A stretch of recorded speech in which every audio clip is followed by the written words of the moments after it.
Hello. Today I wanted to talk about the novel Knulp by Hermann Hesse. It's what I would consider to be his fifth novel. Released in 1915, in this review I'll be sharing my thoughts on the book, how it connects with the life of the author Hermann Hesse, and ties in with his other works and philosophies that he's been inspired by too. That does mean that I'll be talking about some spoilers if you haven't read the book before, just to give you a heads up. Now, the novel is split into three separate stories, and they were actually all written by Hesse at different points in time, and not in order either. So, In Remembrance of Knulp was written in 1907, which is the middle story, and he returns to it again to write Early Spring, the first story in the trilogy, in 1913, and then finally the last one, The End, and the war has already broken out at this point in Germany. But all three were published together in book form by Samuel Fischer in 1915. It's quite a charming and almost folk-esque tale, following the lovable wanderer Knulp through different stages of his life. Knulp is quite a bit of an outsider and kind of represents an alternative lifestyle and looks down a little bit on conventional ways of living. Now, at the end of the 19th century in Germany, there was a growing movement known as Wandervogel, which, if you translate it, wander is wander, and Vogel means bird, which Vogel, funnily enough, was actually one of Hesse's nicknames given to him by his third wife Ninon. But the movement was very much aimed at rejecting the emerging industrial society. It was really championing that of personal freedom, connecting out with nature, being on hikes, and it's a movement that I can see a lot of parallels with today's world.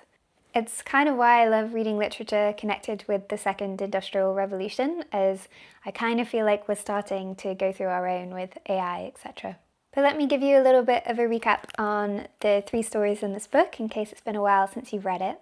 Now, Hesse takes us through 3 seasons, so it starts off in springtime, the middle story is in summer, and the last one is in autumn, and Knulp is at various stages of his life during this transition. So at the beginning, he's just come out of hospital. We know he's been seriously ill as he was there for quite a few weeks. And he finds himself seeking out his old school friend, Rothfuss, who's a married man working as a tanner. Now, where Hesse grew up in the Black Forest, so Calv, there used to be a tannery where he lived. So this would have been quite a common profession for people in that area. Now, Emil Rothfuss is really excited to see his friend.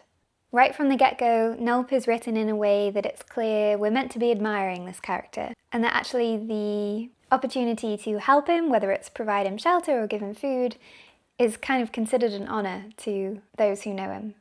Now, in Early Spring, he does meet a girl, Barbel, and within this conversation he reveals that Knulp too is from the Black Forest, just like Hesse.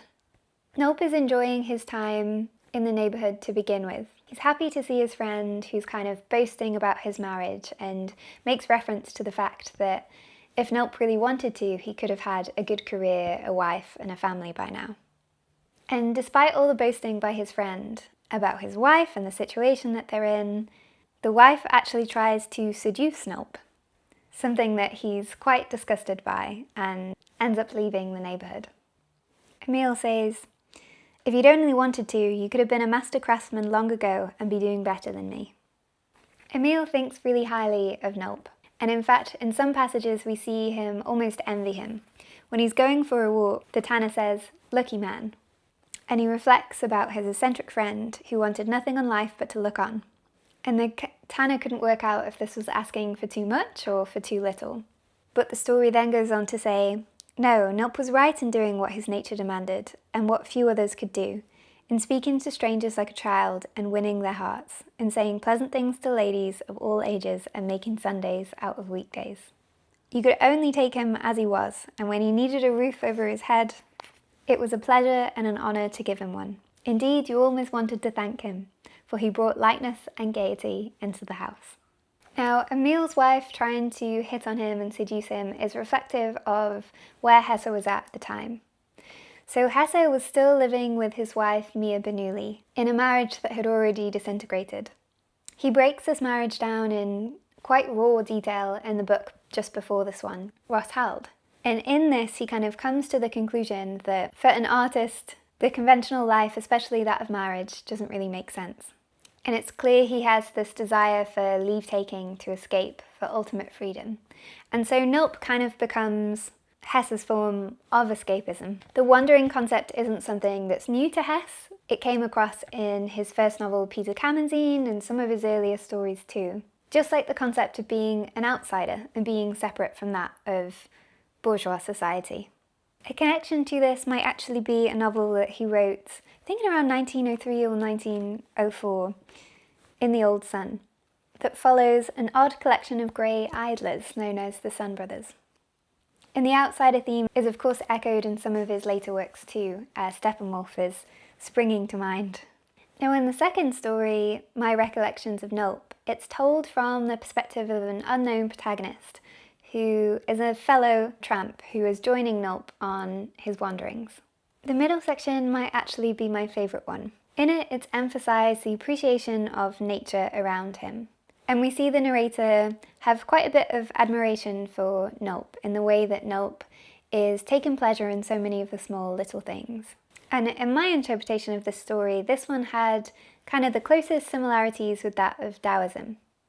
So Eastern philosophy is something that influenced Hesse from a really young age. Both his parents and his grandparents were significantly involved with the East as part of their missionary work. And Hesse himself went there ahead of writing this. So in 1911, only 8 weeks after his youngest son Martin is born, Hesse goes on a voyage with his painter friend Hans to what he refers to as India. Now I should be clear, he's actually visiting Ceylon, Sumatra and Singapore, but back then these were kind of known as Far India.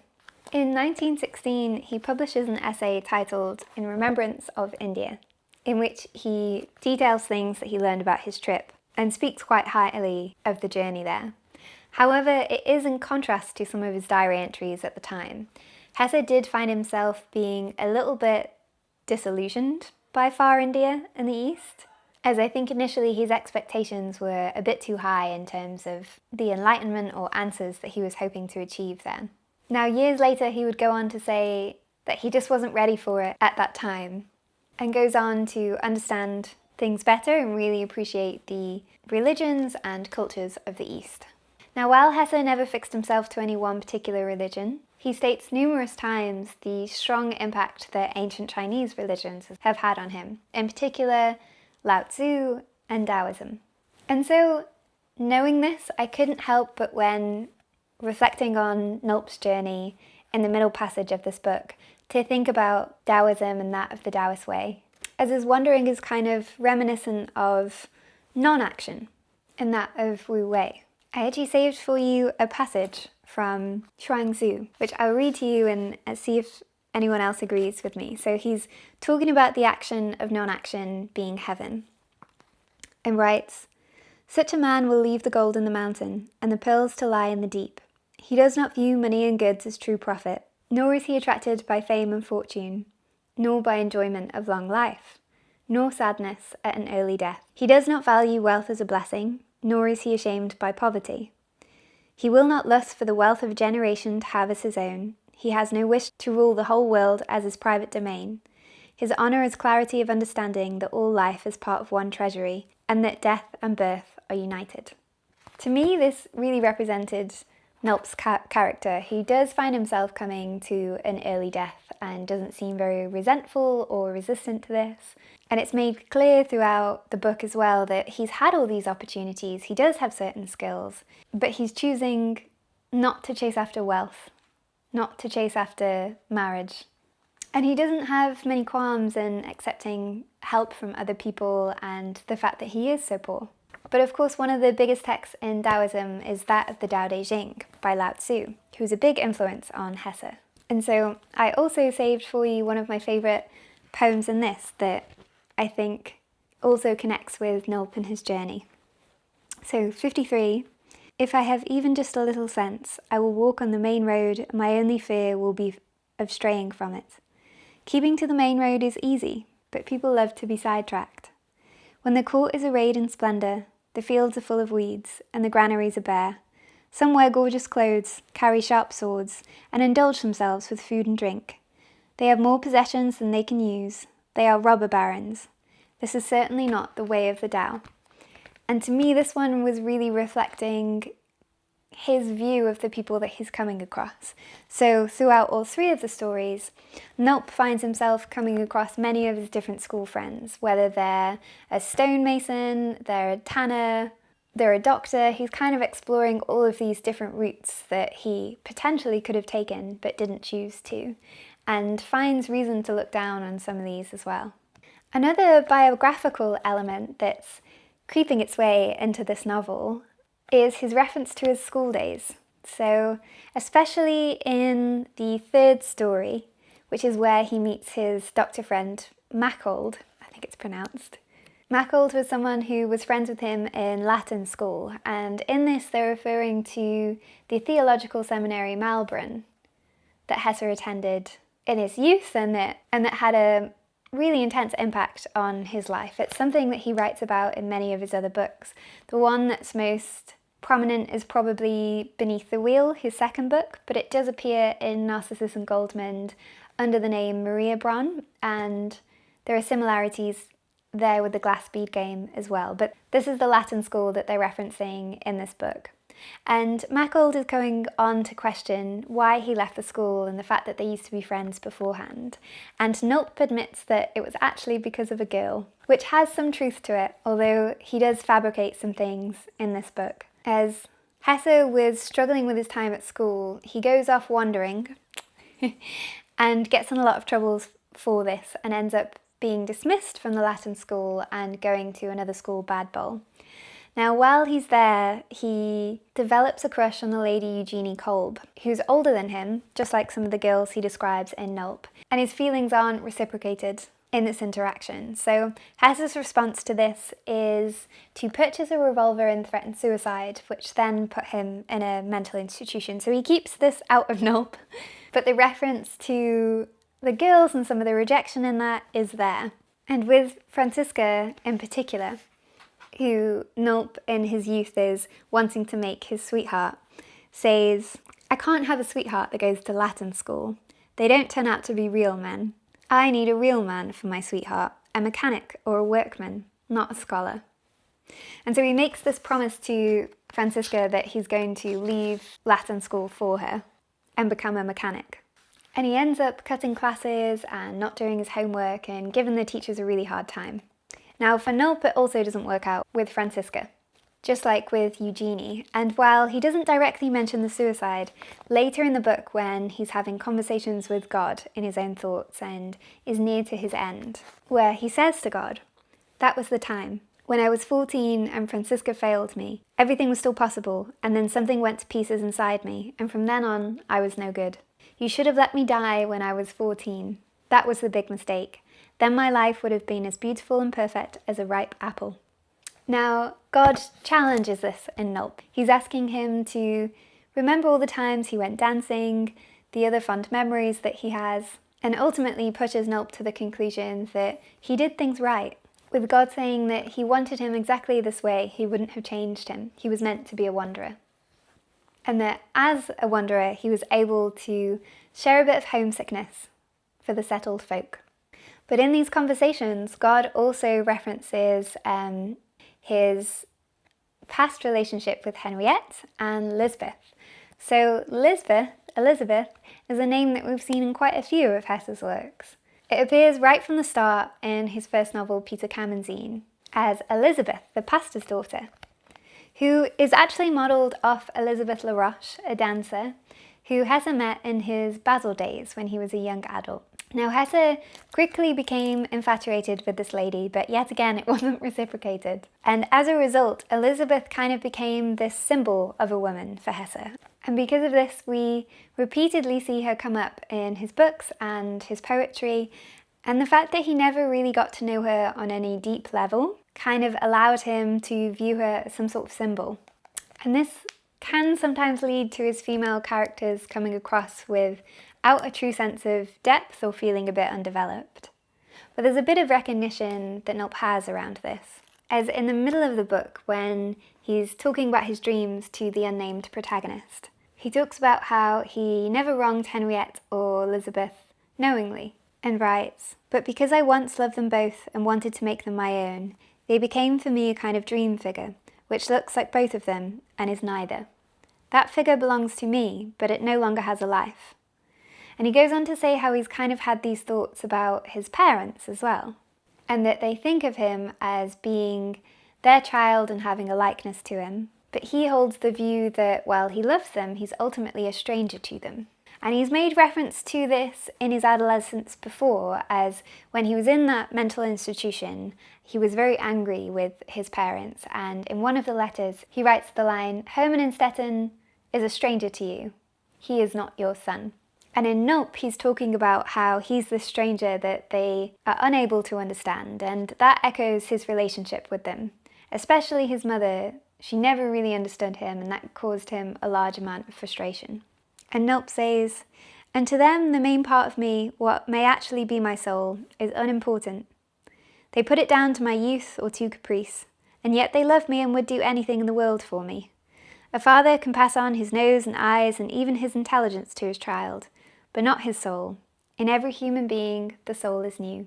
Now, Hesse himself is a father at this point to 3 sons, which he's kind of looking to leave behind his family life, his children and his sons, and it's what Knulp has done a little bit, as he doesn't mention it very often in the book, but Knulp does have children who he has left behind. But Knulp's message is very much around independence and this freedom and separation from others.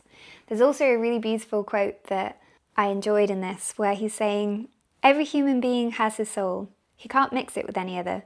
2 people can meet, they can talk with one another, they can be close together, but their souls are like flowers, each rooted to its place. One can't go to another, because it would have to break away from its roots, and that it can't do."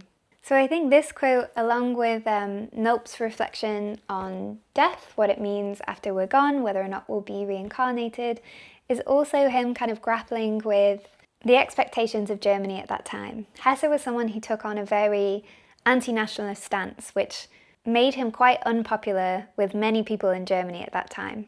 When writing Knulp, it still has this idyllic atmosphere in his books that's prevalent in his pre-war novels. Now, the author Stefan Zweig actually wrote to Romain Rolland around Knulp, saying that he's managed to capture a Germany that many people have never seen before. In fact, even Germans may not know it. And it's quite a beautiful offering, because Germany at the time was in the midst of the First World War, poison gas was already being dispersed, and Knulp offers an escape for so many people. Now, Hesse wasn't able to go to war. He failed the medical exam due to problems with his eyesight, and instead spent a lot of his time supporting prisoners of war. But it's not too long after this that he publishes the newspaper article, "Oh Friends, None of These Tones," which he never expected to be so controversial, but unfortunately it was. Hesse's intent was always about championing the role of the individual and finding our own path.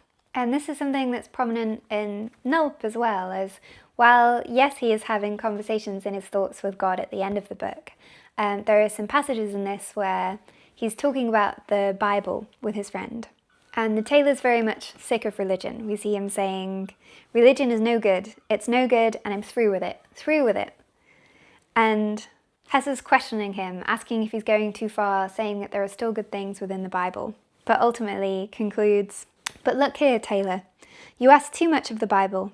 The way I see it, everybody's got to figure out for himself what's true and what life is like. Those are things you cannot learn from any book. The Bible is old. In those days, people didn't know many a good thing that we know today. But for that very reason, there are a lot of fine things in it, and true things too. Parts of it I thought were like a beautiful picture book." So a book that he's still staying very true to Hesse's own beliefs. And so if you liked Hesse for the kind of dropout culture, the wandering elements of his work, Knulp is a great book for this. It feels a little bit reminiscent of the beat movement that was happening in the 50s in America. And for me, it was a short and enjoyable read. I also loved the cover design on this. This one's by Alan Tunbridge.